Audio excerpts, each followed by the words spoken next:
So before we get into all this other stuff, I just wanted to draw your attention to this CBC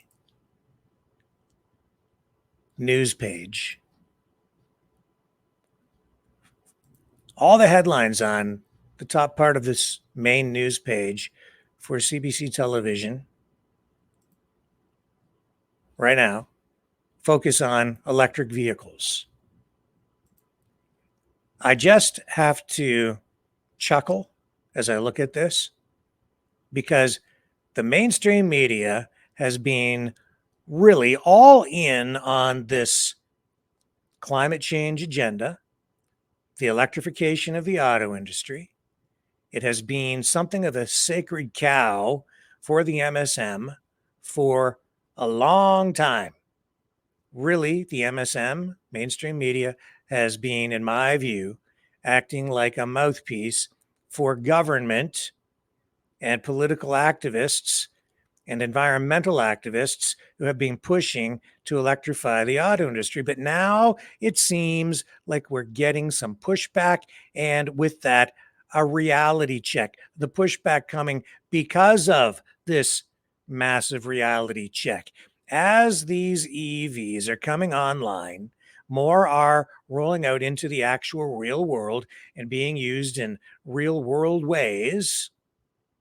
People are figuring out what the shortcomings are. All you need to do tonight is look at the CBC, Canadian Broadcasting Corporation, main news page and look at the headlines. What's cheaper, EV or gas? This scholar crunched the numbers. And just look at the headlines. I don't even need to read these stories. I can tell you what they say. I've read a lot of this stuff already. I've been following it so closely that you already know what these are about. And the headlines really tell much of the story anyway. Not that I'm trying to judge a book by its cover, but just look at these headlines. Where you live, how much you drive daily among key factors.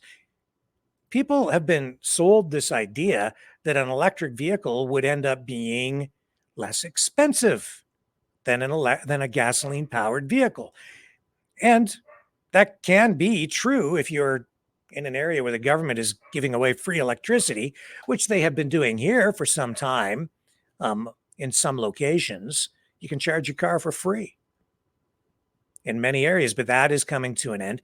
Now, this guy here has done a bit of his own study and is finding that it depends on a lot of factors whether your electric vehicle is actually less expensive to operate or not. Then keep reading the headlines, and you're seeing that these concerns about EVs are really coming to the surface. EVs becoming easier to find in Canada, but not easier to afford. So right there, the second story shows that they are expensive. Alberta's $200 electric vehicle registration tax is sparking debate among owners. Yeah, no kidding. Rebates, subsidies, all the way down the line. That is what has been making electric vehicles a viable alternative to gasoline. And now already we're just getting started with this, and you're seeing the governments shifting their policies to now start to even, in some cases, apply taxes to electric vehicles instead of rebates. And that's already making them less attractive and maybe even not a viable alternative financially for people. Owner of Leaf EV, this is another headline, says 5 breakdowns have cost him nearly $10,000.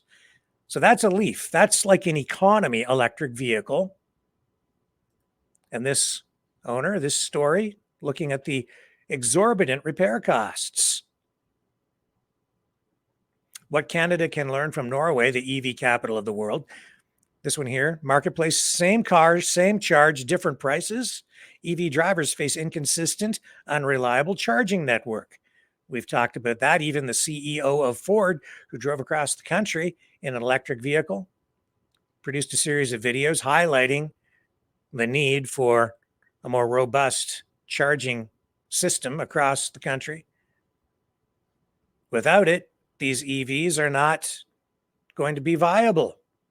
Certainly not as convenient and maybe not even practical for a lot of people, especially on long haul trips. And then it says here, this headline, who benefits most from Canada's ambitious EV targets?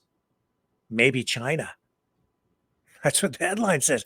And this is from the CBC, which in my view has really been very pro-electric vehicle for a long time.